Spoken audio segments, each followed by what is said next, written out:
कोकणातील प्रत्येक अपडेट जाणून घेण्यासाठी आजच माझे कोकणच्या सोशल मीडिया प्लॅटफॉर्मला लाईक, फॉलो आणि सबस्क्राईब करा.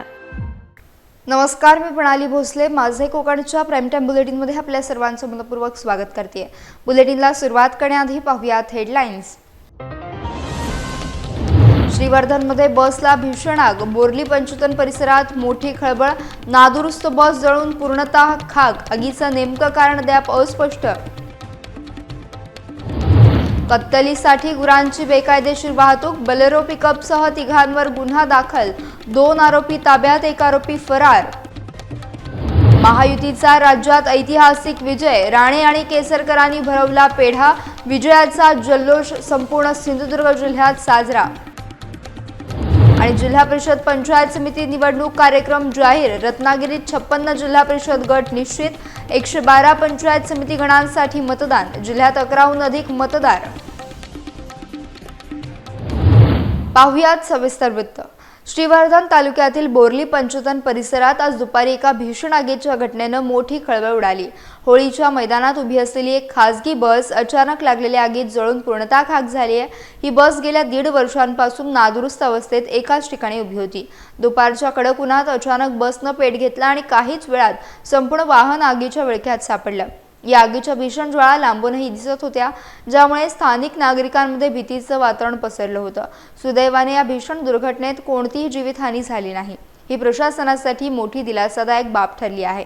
आगीचे नेमके कारण अद्याप समजू शकलेले नाही, मात्र बसचे मोठे आर्थिक नुकसान झाले आहे. उघड्या मैदानात दीर्घकाळ नादुरुस्त वाहने उभी ठेवल्यानं अपघातांचा धोका वाढतो, असा इशारा नागरिकांनी दिला.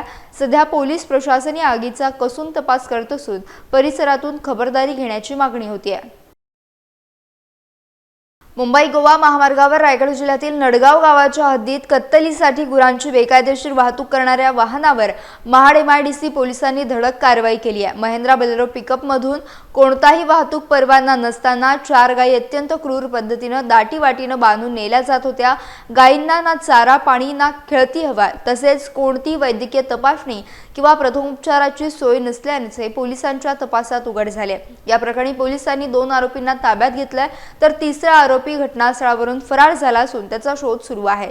पोलिसांनी वाहनासह जवळपास 12 लाख रुपयांचा मुद्देमाल जप्त केलाय. आरोपी विरोधात प्राण्यांवरील क्रूरता प्रतिबंधक कायद्यासह विविध कलमांनुसार गुन्हा दाखल करण्यात आला. या प्रकरणाचा पुढील तपास महाड MIDC पोलीस ठाण्याचे निरीक्षक जीवन माने करत आहेत. राज्यातील महानगरपालिका निवडणुकीत महायुतीने मिळवलेल्या दैदिप्यमान यशानंतर सिंधुदुर्ग जिल्ह्यात आनंदाचं वातावरण पसरलंय. खासदार नारायण राणे आणि आमदार नितेश राणे तसेच माजी मंत्री दीपक केसरकर यांनी एकत्र येत या विजयाचा आनंद साजरा केला. यावेळी नेत्यांनी एकमेकांना पेढा भरवून शुभेच्छा दिल्या. महायुतीच्या कार्यकर्त्यांनी जिल्ह्याच्या विविध भागात फटाक्यांची जोरदार आतिषबाजी केली आहे. महायुतीचा विजय असो अशा घोषणांनी संपूर्ण परिसर दुमदुमून गेला होता. केवळ कुडाळ आणि कणकवलीतच नव्हे तर संपूर्ण सिंधुदुर्ग जिल्ह्यात कार्यकर्त्यांनी रस्त्यावर उतरून गुलालाची उधळण केली आहे. महायुतीच्या या विजयामुळे आगामी काळातील राजकीय समीकरणे अधिक मजबूत झाल्याचे चित्र पाहायला मिळत आहे. कार्यकर्त्यांच्या या उत्साहपूर्ण वातावरणामुळे महायुतीमध्ये चैतन्याचे वारे वाहत आहेत. विजयाचा हा जल्लोष रात्री उशिरापर्यंत सुरू होता, ज्यामध्ये महिला पदाधिकारी युवकांनी मोठ्या संख्येने सहभाग घेतला. हा विजय कार्यकर्त्यांच्या अफाट मेहनतीचं फळ असल्याचे नेत्यांनी यावेळी आवर्जून स्पष्ट केले. विजयाच्या या उत्सवामुळे सिंधुदुर्गात पुन्हा एकदा भगवामय वातावरण निर्माण झालं असून ही लाट भविष्यात देखील कायम राहील असा विश्वास सर्वांनी व्यक्त केला आहे. रत्नागिरी जिल्हा परिषद आणि 9 पंचायत समितींच्या सार्वत्रिक निवडणुकांचा कार्यक्रम राज्य निवडणूक आयोगाने जाहीर केला. या निवडणूक प्रक्रियेत रत्नागिरी जिल्ह्यातील एकूण 56 जिल्हा परिषद गट आणि 112 पंचायत समिती गण समाविष्ट असणार आहेत. जिल्ह्यातील 12,73,899 मतदार या निवडणुकीत मतदानाचा हक्क बजावणार असल्याची माहिती जिल्हाधिकारी मनोज जिंदल यांनी दिली आहे. निवडणूक पारदर्शक, शांततामय आणि सुरळीत पार पाडण्यासाठी प्रशासकीय यंत्रणा पूर्णपणे सज्ज असल्याचं त्यांनी स्पष्ट केलं आहे. आता आपल्या जिल्ह्यामध्ये जिल्हा परिषद आणि पंचायत समिती याचे निवडणूक 2026 घोषणा झालेली आहे. जसं आपल्याला माहिती असेल, त्याच्या थोडक्यात मी कार्यक्रम आपल्याला सांगतो आणि त्याच्यामध्ये जे बाकी गोष्टी आहेत त्याच्यावर पण एक संक्षिप्त टिप्पणी आपल्यासमोर मी मांडतो. आपल्याकडे या कार्यक्रमाची सूचना प्रसिद्ध करण्याची तारीख 16 जानेवारीपासून शासनाने आयोगाने आम्हाला देण्यात आली आहे. तर आज आम्ही याचं नियोजन करतो आहे. आणि हे वेळ जे असणार ते आपला सकाळी 11 ते दुपारी 2 पर्यंत असणार. रविवारी दिनांक 18/1/2026 या रोजी सार्वजनिक सुट्टी असल्याने नामनिर्देशनपत्र देण्यात येणार नाही. नामनिर्देशन पत्रांची छाननी व त्यावर निर्णय देणे हा कालावधी 22 जानेवारी 2026 म्हणजे 21 जानेवारी नामनिर्देशनचा वेळ संपल्यानंतर 22 जानेवारी 2026 गुरुवारी सकाळी 11 वाजेपासून असणार.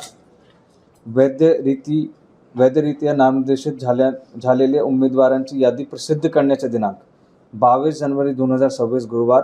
छाननी पूर्ण झाल्यानंतर हे लागेल, त्याच्यानंतर लगेच हे करण्यात येईल. उमेदवारांची मागे घेण्याचे दिनांक जे आहे ते 23 जानेवारी 2026 शुक्रवार, दिनांक 24 जानेवारी 2026 शनिवार व 27 जानेवारी 2026 मंगळवार सकाळी 11 ते दुपारी 3 पर्यंत असणार. रविवार व सोमवार म्हणजे 25/1 आणि 26/1 ही रोजी सार्वजनिक सुट्टी असल्यामुळे उमेदवारी मागे घेण्याची नोटीस स्वीकारण्यात येणार नाही. मतदानाची तारीख जी आहे ते 5 फरवरी 2026 गुरुवार. मतदानाची तारीख 5 फरवरी 2026 गुरुवार सकाळी 7:30 पासून संध्याकाळी 5:30 पर्यंत असणार. मतमोजणीची तारीख जी आहे ते त्याच्या परवा दिवशी म्हणजे 7 फेब्रुवारी 2026 शनिवार सकाळी 10 वाजेपासून असणार. स्वतंत्र भारताला पहिले ऑलिम्पिक पदक मिळवून देणारे महान कुस्तीपटू खाशाबा जाधव यांच्या जयंतीनिमित्त रत्नागिरी जिल्हा क्रीडा कार्यालयाच्या वतीनं राज्य क्रीडा दिन मोठ्या उत्साहात साजरा करण्यात आला. रत्नागिरीतील छत्रपती शिवाजी महाराज स्टेडियमवर आयोजित करण्यात आलेल्या या कार्यक्रमाला क्रीडाप्रेमींचा उत्स्फूर्त प्रतिसाद लाभला. कार्यक्रमामध्ये कुस्ती, कबड्डी, खो खो, ॲथलेटिक, कराटे अशा विविध खेळांची चित्तथरारक प्रात्यक्षिके सादर करण्यात आली. जिल्ह्यातील शालेय आणि महाविद्यालयीन खेळाडूंनी आपल्या कौशल्यांची झलक दाखवत उपस्थितांची मने जिंकली. यावेळी क्रीडा क्षेत्रात उल्लेखनीय कामगिरी करणाऱ्या खेळाडू आणि प्रशिक्षकांचा विशेष सन्मान करण्यात आला. खाशाबा जाधव यांच्या कार्याचा आदर्श डोळ्यांसमोर ठेवून अधिकाधिक युवकांनी क्रीडा क्षेत्राकडे वळावे असा संदेश या कार्यक्रमातून देण्यात आला. संपूर्ण कार्यक्रमाने रत्नागिरीत खऱ्या अर्थानं क्रीडा चैतन्य निर्माण झालं.